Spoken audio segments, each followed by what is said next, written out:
Bismillahirrahmanirrahim. Assalamualaikum warahmatullahi wabarakatuh. Asyhadu an la ilaha illallah, asyhadu anna Muhammad Rasulullah. Allahumma sholli ala sayyidina Muhammad wa ala ali sayyidina Muhammad. Kama sholaita ala sayyidina Ibrahim wa ala ali sayyidina Ibrahim fil alamina innaka Hamidum Majid. Alhamdulillah, hari ini telah meraup 1059 viewer ya. Kajian kita yang terbaru, ketika usaha sudah di tapal batas, biarkan doa dan takdir bertarung di langit ya. Sudah 1000-an, alhamdulillah, terima kasih untuk semuanya. Dan mari kita doakan kepada saudara-saudara kita yang mendukung channel ini ya, baik itu lewat anti skip, anti download ya, bahkan ada yang laporan iklannya panjang sekali. Iya, aku juga bingung kenapa iklan sepanjang itu ya, padahal dari segi komunikasi, zaman-zaman waktu aku masih aktif di dunia entertainment dulu, iklan itu dibikin sesingkat mungkin ya. 2 menit itu dulu sudah lama ya. Sekarang nggak tahu iklan kok panjang-panjang gitu. Aku juga heran, padahal dari segi teori komunikasi itu tidak baik. Iklan itu seharusnya sesingkat mungkin ya, 2 menit itu, dan itu berulang. Nah, tidak masalah. Jadi bukan satu tapi panjang, nggak begitu sebetulnya. Ya. Ya gimana Mas ya? Gimana Mbak? Gimana Pak ya? Aku sendiri sebetulnya bertanya-tanya. Kalau kita mau ikuti kajian tiba-tiba iklannya panjang terus gimana gitu ya, aku sendiri nggak bisa komentar lah tentang hal itu ya.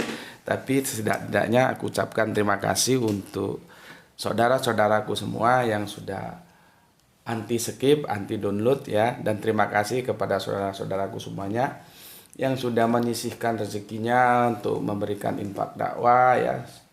Semuanya itu hanya Allah lah yang pandai membalas kebaikan hamba-hambanya, dan kita berdoa semoga kita semua selalu dalam keadaan sehat sehingga tetap bisa mengikuti kajian-kajian ini.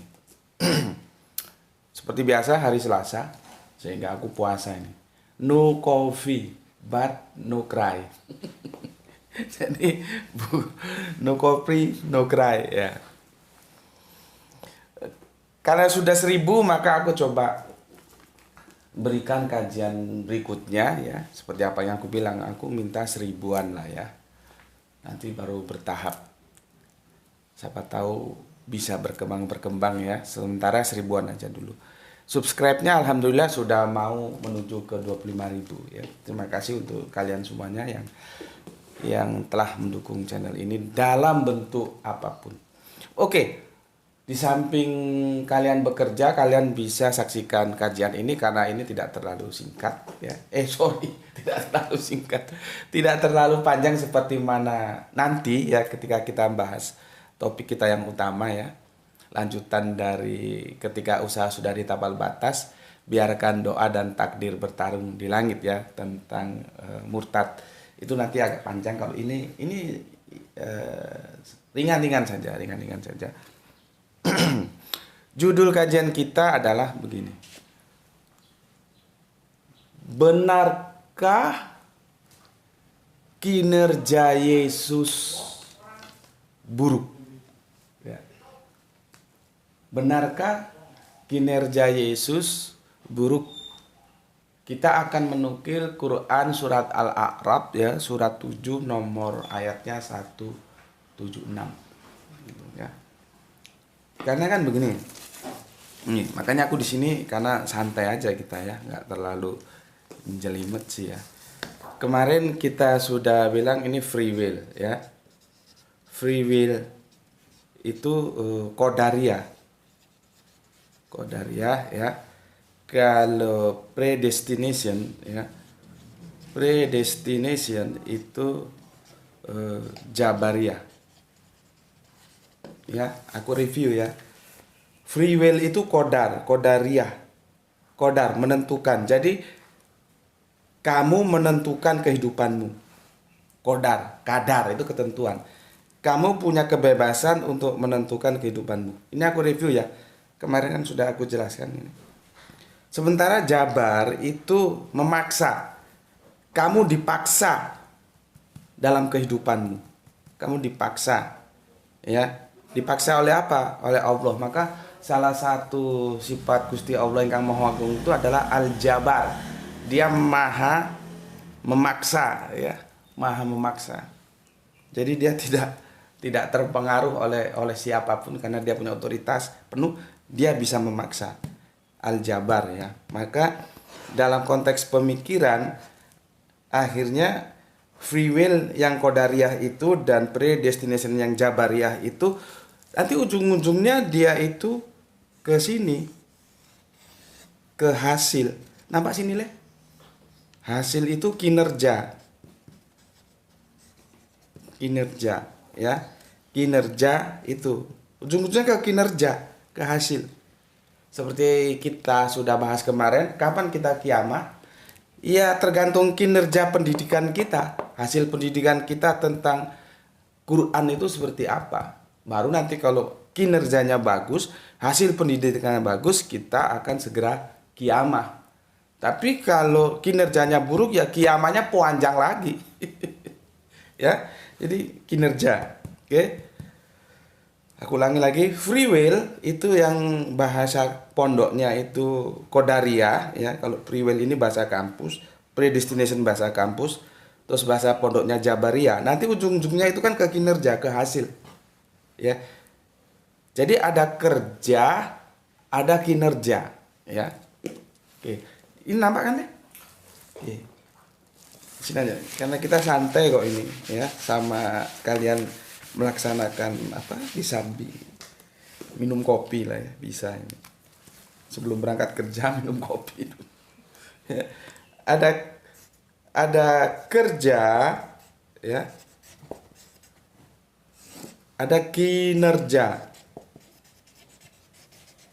ya, kan begini. Ini kerja itu apa? Usaha. Kinerja itu apa? Hasil dari usaha itu. Kan gini.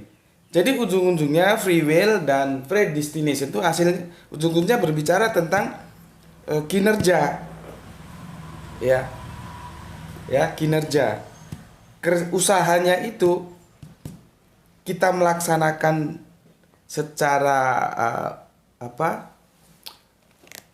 punya otoritatif, ya, atau yang disebut free will, ya, qadariyah. Aku mau menentukan mau begini, mau begitu, itu aku. Atau usaha kita itu kita dipaksa oleh ketentuan yang sudah diberikan oleh Allah, kita harus melakukan itu. Nanti ujung-ujungnya ya kinerja itu, ya, hasil. Terus begini, seperti judul kita kali ini, ya, benarkah kinerja Yesus buruk, ya? Dalam sebuah, ya mungkin itu guyon, ya, mungkin itu guyon. Ada yang tanya begini, salah satu temannya, kenapa sih Yesus itu kok cepat-cepat ditarik, ya? Terus cepat-cepat ditarik itu maksudnya begini, kalau dibandingkan dengan nabi-nabi terdahulu itu justru terlalu jomplang bahasa Jawanya, ya. Karena nabi-nabi dahulu itu di samping usianya panjang-panjang juga waktu dakwahnya juga itu panjang-panjang, ya. Kita bandingkan ke yang relatif lebih dekat itu lebih apa ya? Lebih sekelas lah gitu, ya, dengan Kanjeng Nabi Muhammad. Kalau nanti kita tarik ke belakang itu terlalu jomplang. Dengan Kanjeng Nabi Muhammad itu lebih dekat, lebih setara, ya. Kanjeng Nabi Muhammad itu dakwahnya itu 13 tahun di Mekah, 10 tahun di Madinah. Jadi kalau dibulatkan kisaran kurang lebihnya itu 22 tahun lah. Ada yang dibulatkan 23 lah, ya. Hitung-hitungannya kisaran 20-an tahun perjalanan dakwahnya. Sementara Kanjeng Nabi Isa atau yang lebih dikenal dengan nama Yesus itu, kalau kita lihat dari berbagai sumber sejarah itu kan beliaunya itu dakwah di usia 30-an. Lalu dengan peristiwa penyaliban, terlepas mana yang benar itu nanti paradoksial, tersalib atau tidak tersalib Yesus itu hal lain ya. Tapi peristiwa penyaliban itu yang akhirnya Yesus tidak lagi berdakwah itu di usia 33-an ya. Berarti kalau 33 kita kurangi startnya di usia 30, nyaris sekitar 3 tahunan. Jadi Yesus itu tidak panjang dakwanya ya. Hanya kisaran 3 tahunan. Kita bandingkan dengan Kanjeng Nabi Muhammad yang lebih dekat ya, itu 20 tahunan. 20 tahunan. Jadi pendek. Maka dari itu ada teman yang tanya, kenapa sih kok Yesus itu dakwanya itu cuma 3 tahunan ya? Lalu dijawab dengan teman satunya, ya karena kinerjanya buruk gitu. Ya aku nggak tahu apakah guyon atau gimana dijawab itu karena kinerjanya Yesus buruk gitu. Jadi seolah-olah kalau kita panglima besar ya, presiden gitu, kita utus sebuah panglima perang, ketika tidak membuahkan hasil yang bagus ya, kinerjanya tidak bagus, lalu ditarik, diganti panglima yang baru gitu. Mungkin kerangkanya berpikir teman-teman waktu ya katakanlah guyonan itu seperti itu ya. Lalu apakah kita setuju apabila dikatakan benarkah kinerja Yesus itu buruk ya, sehingga dia ditarik dari tugasnya yang hanya diberi waktu 3 tahunan saja gitu. Tentunya tidak ya, tentunya tidak. Tidak bisa kita mengatakan bahwa kinerjanya Yesus itu buruk ya. Karena apa? Karena begini. Yang dibicarakan, yang diminta oleh Allah itu kerja, bukan kinerja. Bukan kinerja, tapi kerja. Ya. Yang diminta oleh Allah itu kerjamu, bukan kinerjamu, usahamu, bukan hasilmu. Yesus itu sudah bekerja, sudah berusaha. Apapun kinerjanya itu sudah bukan urusan Yesus, ya. Jadi tidak bisa kalau kita katakan bahwa kinerja Yesus itu buruk sehingga dengan masa dakwah yang cuma 3 tahunan itu ditarik kembali, selesai dan tidak dilanjutkan. Itu tidak bisa ya. Tidak bisa seperti itu. Oke.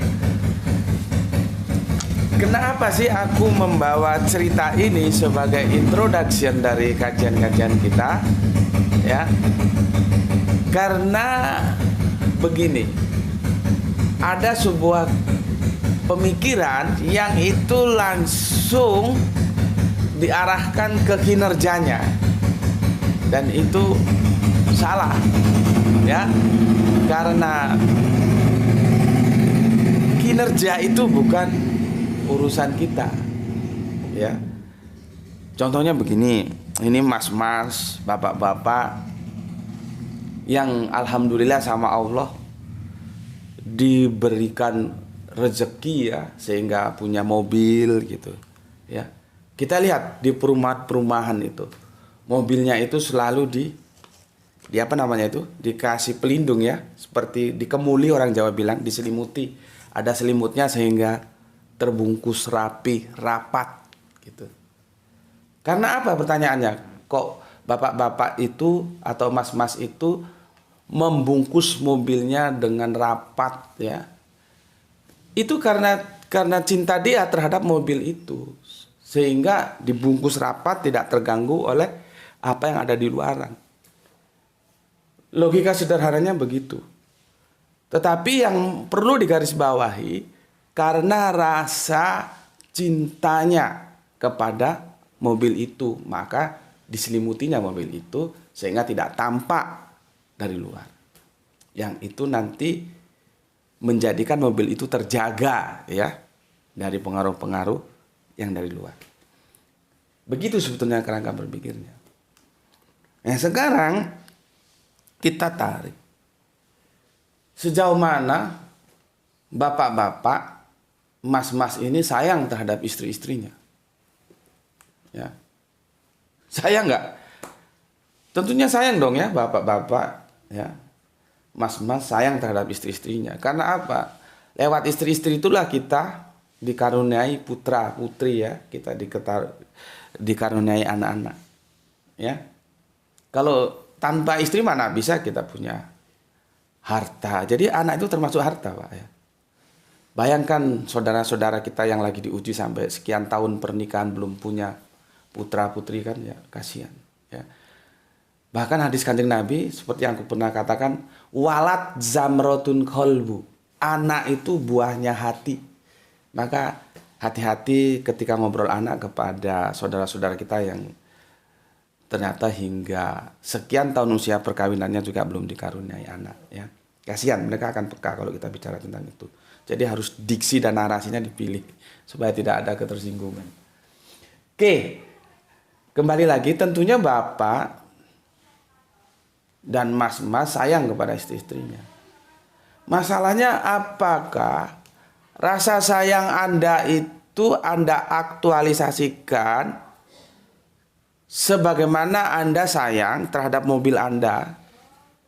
Kalau iya, berarti Anda harus memperhatikan sejauh mana ya istri Anda itu menutup aurat.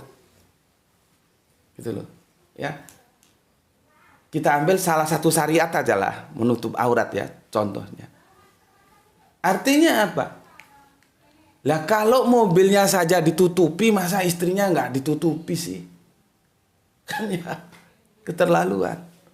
Ya, kan keterlaluan itu. Anda membiarkan istri Anda masuk ke dalam jurang neraka. Bagaimana bisa dikatakan cinta? Bagaimana bisa dikatakan sayang kalau Anda tidak mendidik istri Anda, tidak menyelimuti istri Anda sehingga terjerembab dalam murkanya Gusti Allah ingkang Maha Agung. Ya, sayang mana Anda dengan mobil Anda?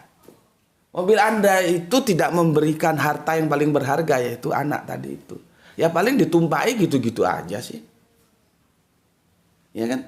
Tapi kalau istri-istri kita kan mengkaruniakan anak dan itu sangat berharga.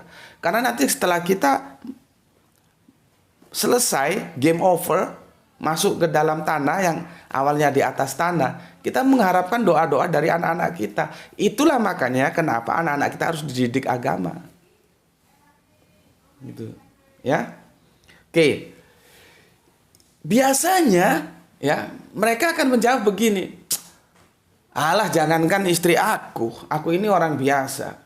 Lut itu loh seorang nabi, istrinya juga tidak taat agama. Biasanya mencari pembenaran seperti itu ya. Pembenaran seperti itu untuk membenarkan bahwa dia itu tidak mendidik istrinya taat terhadap syariat, itu tidak ada masalah. Karena apa? Dia orang biasa. Orang Nabi Lut aja istrinya juga tidak taat kok, apalagi gue, kan gitu. Jadi peristiwa Nabi Lut ya, yang Sodom dan Gomorrah itu dijadikan pembenaran atas dia tidak mendidik istrinya dalam hal-hal agama. Contohnya, salah satu contoh menutup aurat tadi itu. Jadi kacau kalau kerangka berpikirnya begini gitu ya. Cuman ya dari proses awal juga sebetulnya harus benar. Kadang-kadang jadi gini, kalian kalau perempuan-perempuan otaknya itu otak cerdas ya, ketika ada laki-laki yang mendekatimu, ini untuk yang belum punya suami, belum punya istri, itu pertama kali yang harus ada dalam otakmu ya. Ini juga berlaku bagi orang tua ketika punya anak gadis dilamar ya. Yang pertama kali ada dalam otak kalian, ini laki ini bisa bimbing gue ke surganya Allah enggak? Ini laki ini bisa bimbing anak-anak gue ke surganya Allah enggak? Ini anak ini bisa bimbing anak gue ke surganya Allah enggak? Ini anak ini bisa bimbing cucu gue ke surganya Allah apa enggak? Itu seharusnya yang pertama terpikirkan ketika ada laki-laki yang mendekati. Bukan, oh dia kerja di BUMN ya, gajinya berapa ya, dia punya apa ya. Bukan itu. Itu bukan tidak perlu, tapi itu langkah berikutnya. Karena memang tidak ada orang yang siap menderita. Itu tidak ada. Semua orang itu lebih siap kaya daripada siap menderita. Maka kalau hal-hal duniawi seperti itu dipertanyakan, tidak masalah. Tapi itu berikutnya. Yang pertama itu, nih laki bisa nggak bimbing gue ke surganya Allah bersama anak-anak gue kelak? Itu yang harus ditanyakan. Ya. Oke, kembali ke masalah tadi. Apakah pembenaran-pembenaran itu menjadi benar? Jangankan istri gue ini orang biasa. Lut itu loh istrinya juga tidak taat agama. Maka aku jelaskan, itu sesuatu yang salah. Karena apa? Istrinya Lut ya tidak taat terhadap agama, itu sebuah kinerja. Karena tidak mungkin Lut tidak bekerja. Lut itu sudah bekerja, Lut itu sudah mendakwakan supaya istrinya taat terhadap agama. Tetapi kalau kinerja menghadirkan bukti bahwa istrinya ternyata tidak taat terhadap agama, itu bukan urusan Lut. Pertanyaan gue sama lu sudah dakwain istri lu belum? Lu dakwain dulu istri lu supaya taat terhadap agama, contohnya tentang aurat. Bukan lu tiba-tiba ngomong, jangankan istri gue, istri Nabi aja itu tidak taat kok. Iya, tapi Nabi lu sudah mendakwai istrinya. Sekarang lu sudah mendakwai belum? Gitu loh. Kerangka berpikirnya begitu. Ya. Kerangka berpikirnya begitu. Sama seperti aku ini ya. Ada sih ya, sebutlah sosok sahabat gitu, ibu-ibu, dan semoga Allah mengampuni dosa-dosanya karena beliau sudah almarhum ya. Beliau itu kalau sama aku tuh seperti gimana gitu ya. Beliaunya salah melihat aku, memotret aku seolah-olah aku ini hanya mikiri agama saja, sementara aku tidak memikiri dunia, tidak memikiri anakku, istriku. Ya tidaklah. Tapi kalau ternyata kehidupan masih seperti ini, ya memang mau bagaimana lagi? Hasilnya seperti itu. Tapi bukan berarti aku tidak memikirkan anak dan istriku tentang bagaimana kehidupan duniawinya yang berhubungan dengan materi. Ya aku pikirilah, dan aku berusaha untuk itu. Kalaupun hasilnya masih seperti ini ya mau bagaimana lagi? Itu yang aku bilang tadi, hasil usaha itu harus kita terima. Nah, ibu itu salah memotret aku seolah-olah aku ini hanya mikirin agama saja, dakwah saja gitu. Jadi kalau aku datang, aku ketemu, cuma aku nggak jawab. Aku itu melihat orang, kalau ada orang bertanya atau menyangga itu aku lihat orang ini perlu aku jawab nggak? Kalau nggak ya aku nggak jawab. Aku hanya senyum saja. Kesalahan ibu itu ketika dia memotret aku seolah-olah aku hanya ngurusin agama saja, nggak urusin tentang keluarga, tentang dunia. Ya, tak pikir nanti tak jelaskan juga ya percuma. Karena dia tidak tahu bagaimana usahaku untuk mendapatkan dunia. ya, seperti itu kan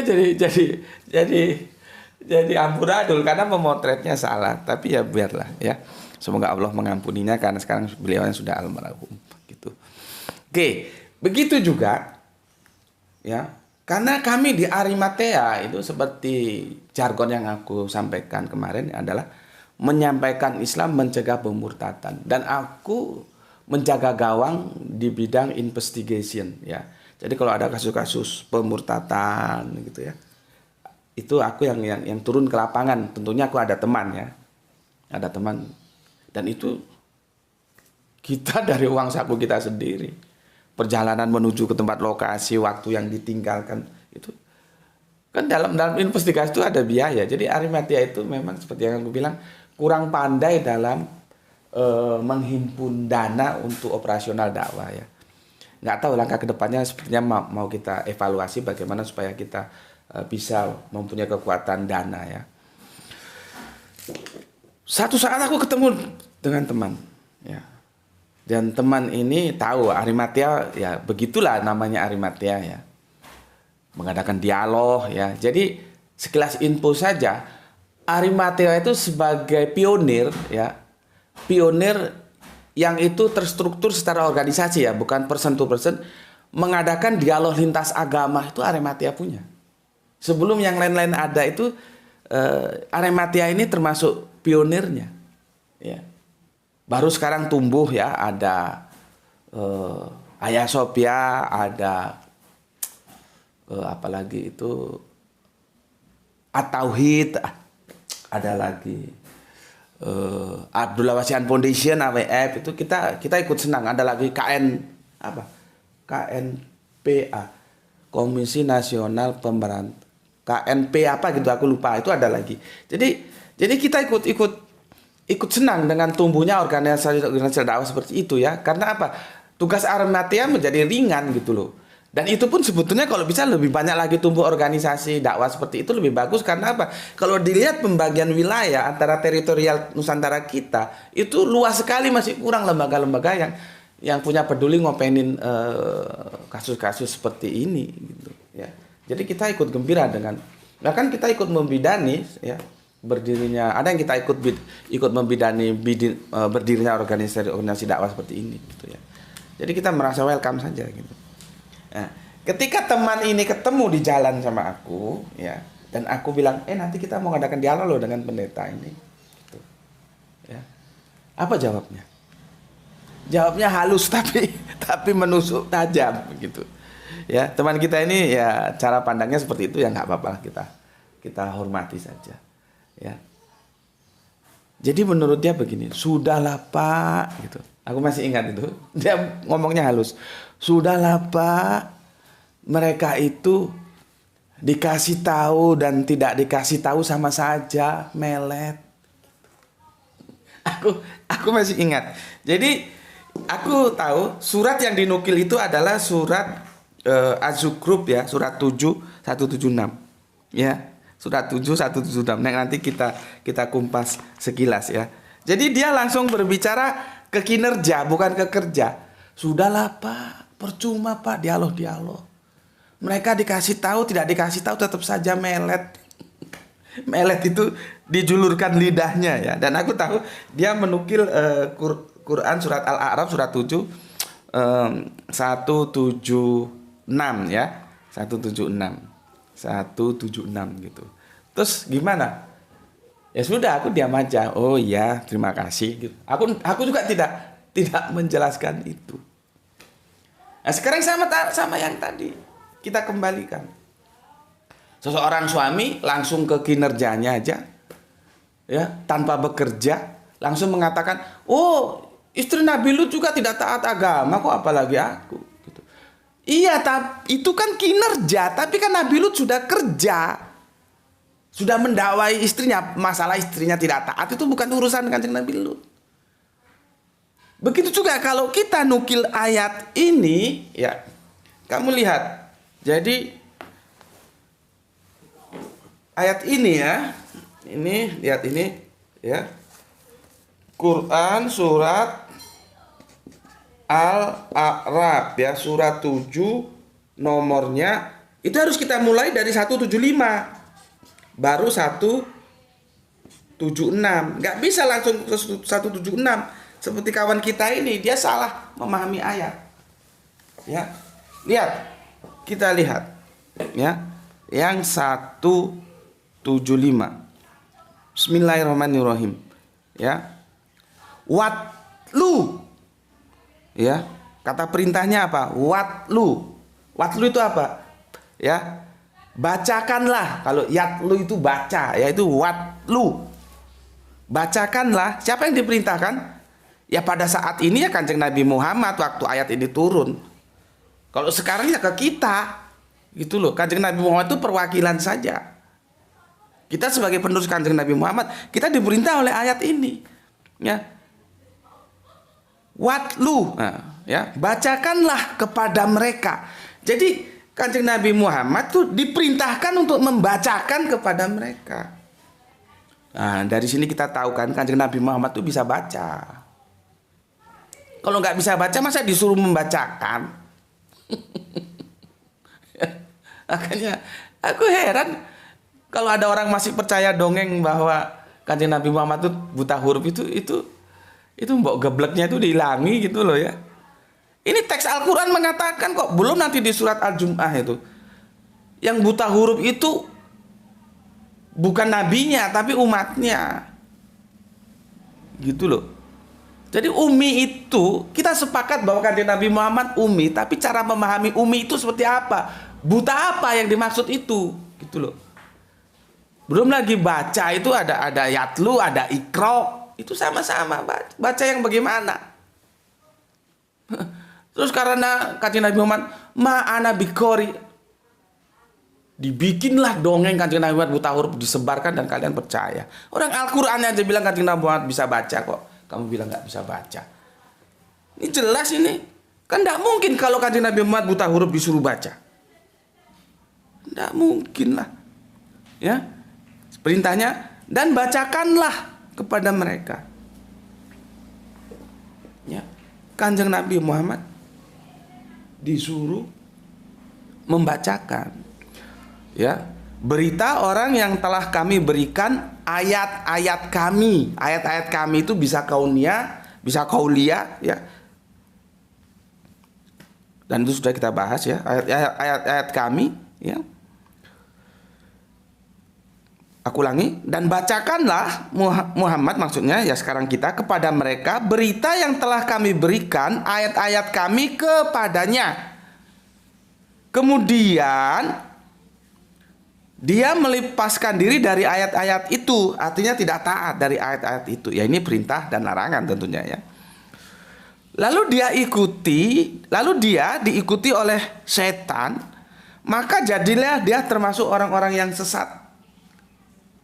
Ya, ini Kanjeng Nabi Muhammad suruh membacakan, ya, suruh menyampaikan. Lihat itu, dulu ada orang, kami beritakan ayat-ayat kami, tapi dia tidak taat. Dia mengikuti setan, maka dia menjadi sesat. Gitu. Kan seperti aku jelaskan kemarin, ada dua jalan, jalan lurus, jalan bengkok. Dia sudah disampaikan jalan lurus, dia pilih jalan bengkok, gitu loh ya. Oke. Jadi watlu alaihim naba alazi atainahu ayatina pangsal laho min ha faat bahusi saiton fakana minal ghawin. Ya, sesat. Itu disuruh menyampaikan, disuruh membacakan kisah-kisah itu, ya. Disuruh menyampaikan. Terus ayat berikutnya, dan sekiranya kami menghendaki, niscaya kami tinggikan derajatnya dengan ayat-ayat itu. Tapi dia cenderung kepada dunia dan mengikuti keinginannya yang rendah. Ya. Nah ini yang perlu aku nukil. Maka orang-orang seperti itu ya. Jadi Kanjeng Nabi itu disuruh membacakan, disuruh memberitahukan orang-orang yang seperti itu tuh, yang tidak taat terhadap ayat-ayat Allah tuh, ya itu. Maka ya, ini perumpamaan. Jadi misal itu perumpamaan. Itu misal itu aslinya dari bahasa Arabian loh ya. Maka perumpamaannya seperti anjing. Orang-orang yang tidak taat terhadap ya ayat-ayat Allah itu seperti anjing. Ya. Kamu menghalaunya, dijulurkan lidahnya, dan jika kamu membiarkannya, ia menjulurkan lidahnya juga.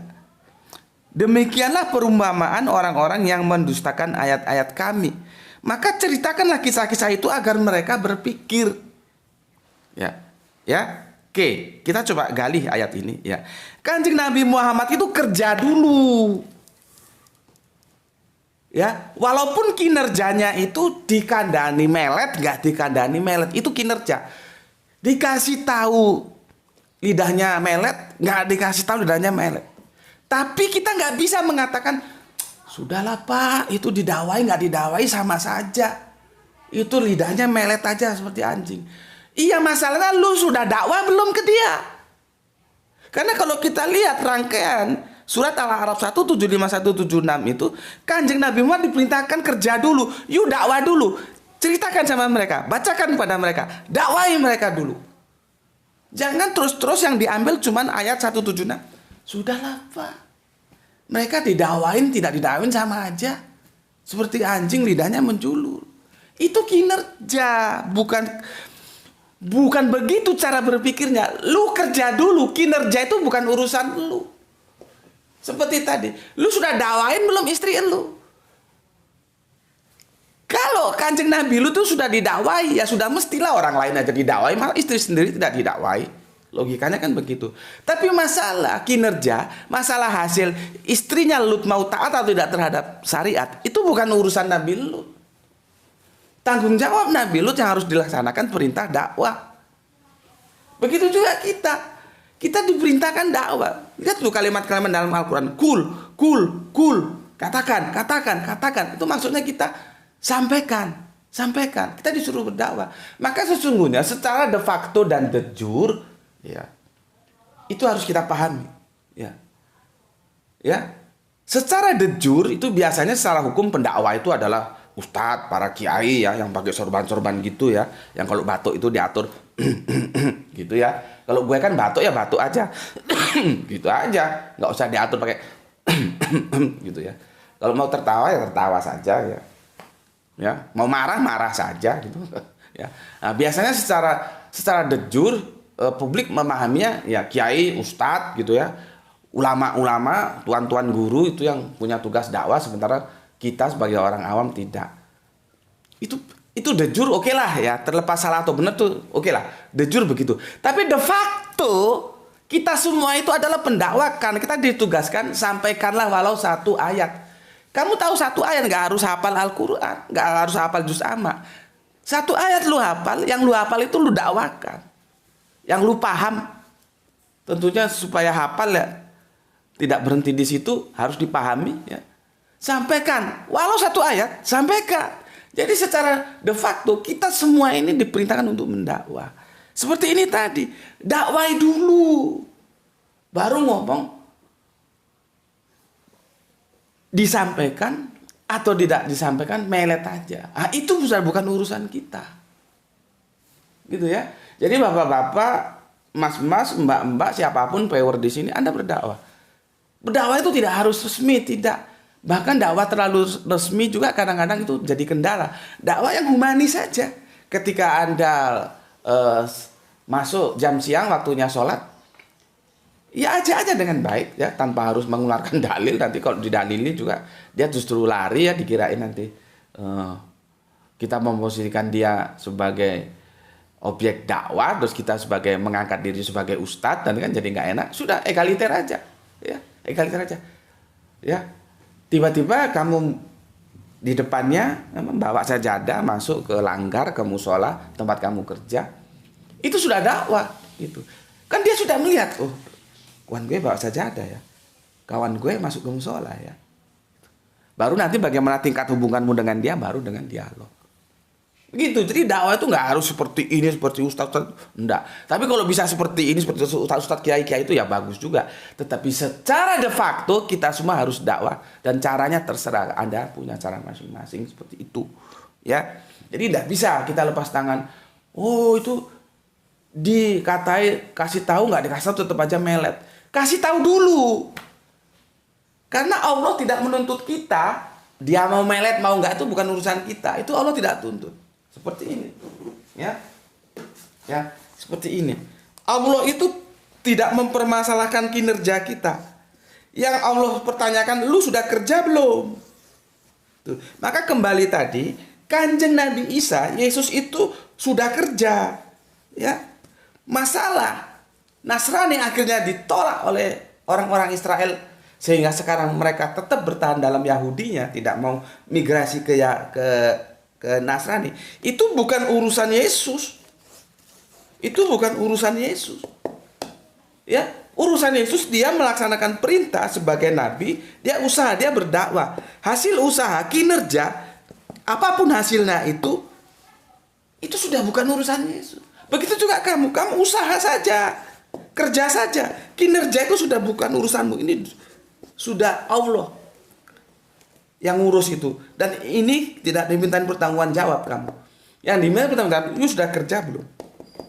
Kinerjanya itu bukan urusanmu. Apapun kinerjanya, sudah itu Allah nanti yang ngatur. Ya, begitu juga. Jadi kalau dibilang, apakah Kanjeng Nabi Isa itu kinerjanya buruk? Ya tidak. Karena kita, termasuk Kanjeng Nabi Isa atau Yesus itu tidak dinilai dari kinerjanya, tapi dinilai dari kerjanya. Ya, begitu juga tentang Qadariyah, Jabariyah atau free will atau predestination. Itu nanti kan ujung-ujungnya ke kinerja. Ya, ke kinerja. Ujungnya tuh ke kinerja, hasilnya gimana? Itu kan. Tetapi terlepas dari itu semua, itu sudah bukan urusan kita. Urusan kita nanti kita itu bertarung di pemikiran. Kita akan menentukan kerja kita, ya. Begini atau mau begitu, atau kita dipaksa kalau Qadariyah, destiny ya. Kita harus mengerjakan ini. Ya, oke. Jadi kalau begini apa? Kita bisa fresh gitu loh. Apapun hasilnya sudah bukan urusan kita. Yang penting kita bekerja. Kinerja itu bukan urusan kita. Urusan kita adalah kerja. Begitu juga Kanjeng Nabi Isa atau Yesus. Jadi tidak ada urusannya bagi Kanjeng Nabi Isa, walaupun sampai sekarang ya orang-orang Israel itu mau tetap dalam Yahudinya atau mau migrasi ke Nasraninya, itu bukan urusan Kanjeng Nabi Isa. Urusan Kanjeng Nabi Isa, tanggung jawab Kanjeng Nabi Isa itu adalah bekerja, yaitu berdakwah, dan Kanjeng Nabi Isa telah melaksanakannya dengan baik. Jadi tidak ada alasan untuk mengatakan bahwa kinerja Yesus itu tidak baik. Ya, karena apa? Kinerja itu bukan urusan kita sebagai makhluk, tapi Allah punya kuasa. Oke? Di sini bincang-bincang pagi kita, sampai ketemu lagi pada bincang pagi berikutnya ya. Bismillahirrahmanirrahim. Alhamdulillahirabbil alamin. Semoga menginspirasi. Selamat berkarya.